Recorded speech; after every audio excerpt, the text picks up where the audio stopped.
ఒక్కసారి నేను చెప్పే విధంగా ఈ సొరకాయ పులుసు ట్రై చేయండి.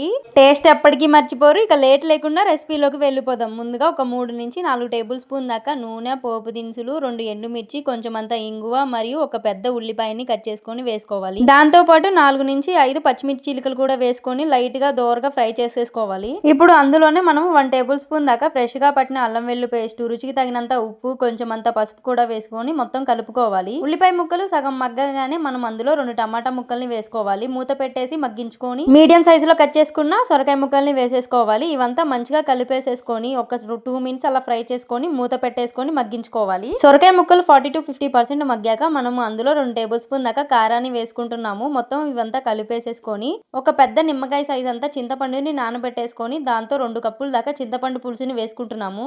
ఇప్పుడు అందులోనే కొంచెం అంతా కొత్తిమీర కూడా వేసేసి మనం మొత్తం మరిగించుకోవాలి. అలా మూత పెట్టేసి సొరకాయ ముక్కలు సాఫ్ట్ గా అయ్యేదాకా మగ్గించుకున్న తర్వాత మూత తీసేసి అందులో మనము 1/2 టేబుల్ స్పూన్ దాకా ధనియాల పొడి, కొంచెం అంతా గరం మసాలా మరియు 1 టేబుల్ స్పూన్ దాకా బెల్లం కూడా వేసేసుకొని కలుపుకొని దించేసుకుంటే ఎంతో టేస్టీగా ఉండే సొరకాయ పులుసు రెడీ. రెసిపీ నచ్చితే సబ్స్క్రైబ్ చేయడం మాత్రం మర్చిపోకండి. Bye bye.